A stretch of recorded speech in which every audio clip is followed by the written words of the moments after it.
Meditando la Biblia en un año, con el pastor Alex Figueroa.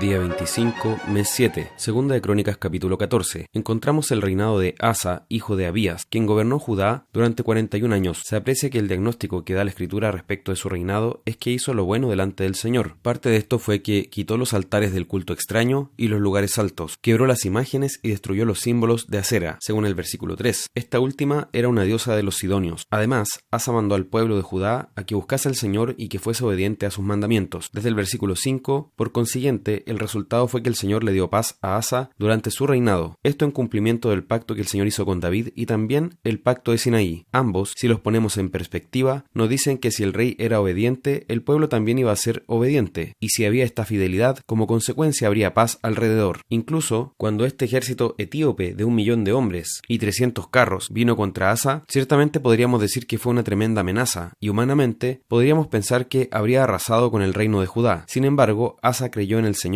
y su fe lo honró. Por lo mismo, el Señor también honró a Asa, ya que este rey reconoció que la victoria únicamente podía venir del Señor, y era él, entonces, quien podía librarlos de la mano de los etíopes. Capítulo 15. Vino así un profeta llamado Azarías, después de esta victoria que el Señor logró en favor de Asa y de Judá, y este profeta les recordó, como una forma de reforzar el pacto con David, que el Señor estaría con el rey y con su pueblo cuando anduviesen en obediencia a él. Vemos que Asa hizo algo que fue bastante destacable, que es que reparó el altar del Señor, algo que también hizo Elías, como se nos dice en Primera de Reyes capítulo 18, cuando reparó el altar del Señor en el momento en que estaba completamente en ruinas. También acá se dice que Asa hizo esto mismo. Se menciona además que muchos de Israel se pasaron a él, debido a que el reino del norte se había entregado a la idolatría y a la desobediencia. De esta manera los que eran piadosos se habían pasado al reino del sur. Se puede apreciar en estos hechos que había una búsqueda de Dios de parte del pueblo, y Asa llegó a tal punto que incluso destituyó a su madre de su dignidad porque ella había caído en idolatría. Por tanto, se trató de un rey que buscó al Señor. Capítulo 16. Lamentablemente, para el final de su vida, hay varios elementos que demostraron la falta de fe en este rey Asa. Entre ellos está las alianzas con los impíos, ya que ante la amenaza de la invasión del rey de Israel, Asa no buscó al Señor, sino que buscó a los sirios, que eran un pueblo enemigo que se estaba manifestando con fuerza, pero él contrató a esta nación como mercenarios y usó los utensilios del templo, la plata y el oro de los tesoros de la casa del Señor para pagar a estos mercenarios. En consecuencia, con este hecho deshonró, tuvo en poco la casa del Señor y además al Señor mismo, porque no confió en él como quien lo podía librar, sino que confió en el poder humano y aún de aquellos que habían sido enemigos del pueblo de Dios históricamente, incluso cuando el Señor lo había librado de un ejército de 1.000.000, además de 300 carros. Desde el versículo 7 se evidencia que esto mismo es lo que le vino a decir Hanani, un profeta, quien confrontó al rey Asa por no haber confiado en el Señor, lo que había desatado la ira de Dios en contra suya. Lamentablemente la reacción que tuvo este rey no fue de arrepentirse de sus pecados, sino enojarse contra el vidente Hanani y lo puso en la cárcel. Eso demostró su falta de fe y su orgullo. Desde el versículo 11, Asa enfermó para el final de sus días, y una vez más no buscó al Señor sino a los médicos. Con esto, no se nos está diciendo que nosotros no podemos buscar a los médicos ante una enfermedad, sino que en este caso, el problema de Asa fue que él confió primeramente en los médicos, sin poner su confianza primero en el Señor. Por tanto, eso nos habla de la importancia de comenzar bien, pero también de terminar bien. Nuestra vida debe ser hasta el final una demostración de confianza en el Señor, una perseverancia en la fe. En todo momento debemos estar velando por nuestro corazón, porque se puede desviar fácilmente, y eso fue lo que ocurrió a este rey Asa. Salmo 19. Este es un salmo precioso, considerado como el salmo de la revelación de Dios, ya que habla tanto de la revelación general como de la especial. En esto debemos recordar que Dios se ha revelado únicamente por gracia, y no hay forma de que podamos conocerlo si Él no se revela a nosotros, y solo podemos conocerlo hasta el punto donde Él se revela. No debemos dar por hecho esta situación, sino agradecer al Señor porque se ha dado a conocer, ya que de otra manera siempre habríamos quedado en nuestra oscuridad. En los versículos 1 al 6 comienza hablando de la revelación general, es decir, la creación, esa revelación que Dios hace de sí mismo a todos los hombres, donde todos ellos son testigos de la gloria de Dios presente en las cosas que Él creó, como dice también la Escritura, en Romanos 1:20, porque las cosas invisibles de Él, su eterno poder y deidad, se hacen claramente visibles desde la creación del mundo, siendo entendidas por medio de las cosas hechas. Fin de la cita. Aunque la creación no se comunica con una voz, entrega un mensaje claro para toda toda la humanidad, y es que hay un Dios perfecto, sabio y todopoderoso que la hizo. Es relevante también que, mientras los paganos adoraron frecuentemente al sol, aquí es presentado como uno más de los elementos que refleja la gloria de Dios. Aunque esta revelación de Dios en su creación es fiel, producto de nuestro pecado no puede salvarnos, solo puede dejarnos sin excusa de que Dios existe, como dice Romanos 1:20, pero no nos dice quién es ese Dios ni cómo podemos salvarnos de nuestro pecado. Por eso luego nos habla de la palabra, que es la revelación especial donde Dios ha dado a conocer quién es Él, cuál es su ley y su evangelio con palabras santas, inspiradas por su Espíritu. Ella es la que sí nos dice qué debemos creer para salvación. Nos muestra bastantes virtudes y excelencias que solo puede tener aquella palabra que viene de Dios. Por ejemplo, solo ella es perfecta, suficiente, fiel, puede hacer sabio al sencillo. Dice que los mandamientos de Jehová son rectos, que alegran el corazón. El precepto de Jehová es puro, que alumbra los ojos. Además de estas virtudes y excelencias que vemos, debemos fijarnos en cómo debe ser nuestro afecto hacia la palabra. Nos dice deseables, son más que el oro y mucho oro afinado. En consecuencia, aprendemos de esto que debemos desear la palabra de Dios muy por sobre el anhelo de ser millonarios o de disfrutar muchos bienes de este mundo. Y esta palabra es más dulce que la miel, es decir, que incluso aquellas cosas que más disfrutamos en esta tierra y los placeres que son objeto de nuestros deseos. Ninguna de estas cosas es comparable con la dulzura de la Escritura. Desde el versículo 12 notamos que siempre debe haber una conexión entre el conocimiento de la Escritura y la oración. Se refiere aquí a estos pecados que cometemos y que ni siquiera nos percatamos. Muchos de ellos pasan desapercibidos ante nuestros ojos y observemos que aún por estos pecados debemos pedir perdón al Señor. Asimismo, aquellas cosas que no se ven de nosotros, como la meditación de nuestro corazón, deben ser gratas a los ojos del Señor, debiendo esto también ser parte de nuestra oración. Vemos así que la verdadera religión es una que envuelve todo el corazón, nuestros pensamientos, deseos y afectos, y no solamente actos externos. Proverbios capítulo 20, versículo 1. Aunque el consumo de alcohol no se considera pecado en la Escritura, quien se entrega al exceso y además se arriesga a errar por ello, especialmente a través del vino y la sidra, claramente no es sabio. Ciertamente debemos tener en cuenta que el exceso de estas cosas nos quita el entendimiento y puede causarnos graves caídas y pecados. Por tanto, como dice Efesios 5:18, no os embriaguéis con vino, en lo cual hay disolución, antes bien sed llenos del Espíritu. Eso implica no solo hablar del alcohol, sino de cualquier cosa que nos quite la sensatez y la lucidez, ya sea el ocio, el entretenimiento, los placeres terrenales y cualquier otra situación en la que perdamos la sobriedad. Debemos desecharla si hablamos de un exceso y en lugar de eso, preocuparnos de ser llenos del Espíritu Santo. Romanos capítulo 9. Al comienzo de este capítulo, el apóstol Pablo nuevamente abre su corazón, empapado de Cristo y del Espíritu Santo, de modo que anhelaba la salvación de los israelitas con un corazón pastoral. Ciertamente los israelitas eran aquellos que tenían la misma sangre del apóstol Pablo, y él ansiaba que su pueblo viniera a los pies de Cristo. Pero debemos recordar que además fueron los judíos aquellos que hicieron la vida imposible al apóstol Pablo en sus viajes misioneros. Lo persiguieron en uno y en otro lado, y serían los que terminarían apresándolo para que fuera encarcelado en Jerusalén. El apóstol reconoce también el privilegio que ellos tienen como pueblo, ya que por el hecho de ser descendientes de Abraham, recibieron el pacto, la adopción, la promulgación de la ley, las promesas y el culto, y por supuesto, los patriarcas y el mismo Cristo, quien vino a través de ellos. Todo esto es parte del privilegio de los israelitas como pueblo, aunque como dice acá, finalmente sus privilegios no sirven de nada si ellos no aceptan el evangelio ni se rinden ante él. Desde el versículo 6 nos dice algo que ya nos había aclarado en Romanos capítulo 2, que no todos los que descienden de Israel son israelitas, ni por ser descendientes de Abraham son todos hijos. ¿Cuál es el criterio entonces para ser llamado hijo de Abraham verdaderamente? En el sentido final y definitivo, es la fe. La fe que tuvo Abraham debe estar también en aquellos que se llaman sus hijos. En el caso de los gentiles, entonces, aunque no descienden genealógicamente de Abraham, son hijos de él por la fe, y son contados como sus descendientes en sentido espiritual, que por lo demás es el verdadero sentido en el que son contados sus hijos. Desde el versículo 9 nos habla de la elección de Dios, aquella que es conforme a su propósito, y ese propósito es el que permanece. Por eso vemos que nos da dos ejemplos. Primero, cómo él escogió a Jacob por sobre Esaú, y a pesar de que Jacob no era el primogénito, fue el que heredó las promesas del pacto con Abraham, mientras que Esaú fue aborrecido. También muestra el caso de Faraón, quien fue endurecido en su pecado. Esto nos muestra que el Señor es soberano en la salvación. Él tiene misericordia de quien quiere tener misericordia y endurece a quien quiere endurecer. Y en esto no hay ninguna culpa en Dios, sino que aquel que es endurecido en su pecado es responsable y culpable de su maldad. Cabe resaltar que el apóstol Pablo no se dedicó a defender a Dios. Eso es algo de lo que debemos aprender. Él no aceptó poner a Dios en el asiento de los acusados, sino que devuelve la pregunta a quienes objetan esta gloriosa verdad, diciendo: oh hombre, ¿quién eres tú para que alterques con Dios? En el versículo 20. El alfarero es el que tiene la potestad sobre el barro para darle la forma que él quiera, y así también el Señor es quien tiene la potestad sobre la humanidad para salvación y también para condenación, aunque hay que recalcar, finalmente, que la condenación es responsabilidad plena de aquel que se haya entregado a su pecado. Por tanto, tanto, si hemos recibido la misericordia de Dios, debemos agradecerle por su amor, por su bondad hacia nuestras vidas y saber que no es algo merecido, sino que es pura gracia de su parte.